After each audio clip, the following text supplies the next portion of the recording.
എൻ്റെ പേര് നവീൻ. എനിക്കുള്ള ഡൗട്ട് എന്താണെന്ന് വെച്ച് കഴിഞ്ഞാൽ ഈ കാൽഷ്യവും വിറ്റാമിൻ ഡിയും തുടർച്ചയായിട്ട് കഴിച്ചു കഴിഞ്ഞാൽ എല്ലിൻ്റെ ബലം കൂടുമോ എന്നാണ്.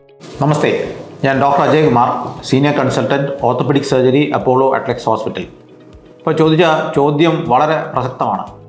കാൽഷ്യവും വൈറ്റമിൻ ഡിയും സപ്ലിമെൻ്റായിട്ട് ഇങ്ങനെ കഴിച്ചുകൊണ്ടിരുന്ന അസ്ഥിയുടെ ബലം, ബോണിൻ്റെ ബലം കൂടുമോ എന്നുള്ളത്. പക്ഷേ അതല്ല ശരിയായൊരു അതല്ലത്. കാരണം കാൽഷ്യവും വൈറ്റമിൻ ഡിയും മാത്രം പോരാ നമ്മുടെ ബോണിൻ്റെ ഹെൽത്തിന്. അതിനൊരു ബാലൻസ്ഡ് ഡയറ്റ് തന്നെ വേണം. പ്രോട്ടീന്, അതായത് ബോണിൻ്റെയൊക്കെ 50% ഓളം പ്രോട്ടീനാണ്. അപ്പോൾ പ്രോട്ടീനകത്തോട്ടാണ് നമ്മൾ ഈ കാൽഷ്യം വൈറ്റമിൻ ഡി ഒക്കെ ഡെപ്പോസിറ്റ് ആവുന്നത്.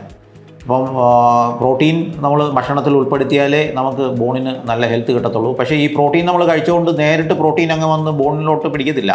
അത് സ്പ്ലിറ്റായിട്ട് അമിനോ ആസിഡൊക്കെ ആയിട്ട് പിന്നെ അബ്സോർബ് ചെയ്ത് വീണ്ടും പ്രോട്ടീൻ സിന്തസിസ്, ശരീരത്ത് വീണ്ടും പ്രോട്ടീൻ ഉണ്ടാക്കുകയാണ് ചെയ്യുന്നത്. ഈ ബോണിന് പറ്റിയ കൊളാജൻ എന്ന് പറഞ്ഞ പ്രോട്ടീൻ ഉണ്ടാക്കുകയാണ് ചെയ്യുന്നത്. അപ്പോൾ അതിന് പല വൈറ്റമിൻസ്, ഉദാഹരണത്തിന് വൈറ്റമിൻ സി, അങ്ങനെയുള്ള ഡിഫറെൻറ്റ് ബി കോംപ്ലക്സ് വൈറ്റമിൻസ് ഒക്കെ വേണം, മിനറൽസ് ഒക്കെ വേണം, ഡിഫറെൻറ്റ് ട്രേസ് എലമെൻറ്റ്സ് ഒക്കെ വേണം. അപ്പോൾ അതുകൊണ്ട് ഇതെല്ലാം നമുക്ക് ഒരു പർട്ടിക്കുലർ ഒരു ഗുളിക രൂപത്തിലോ ഒരു ഭക്ഷണത്തിൽ കൂടെയോ കിട്ടത്തില്ല. നമ്മൾ വിവിധങ്ങളായുള്ള ഭക്ഷണങ്ങൾ, വെറൈറ്റി ഭക്ഷണങ്ങൾ കഴിക്കണം. അതിനകത്ത് ബാലൻസ്ഡും ആയിരിക്കണം.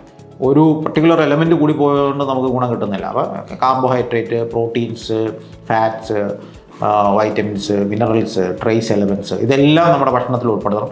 അതിനുവേണ്ടിയുള്ള ഒരു ബാലൻസ്ഡ് ഡയറ്റാണ് നമുക്ക് നല്ലത്. ഇതാണ് ബോണിന് നല്ല ഹെൽത്ത് നൽകുന്നത്.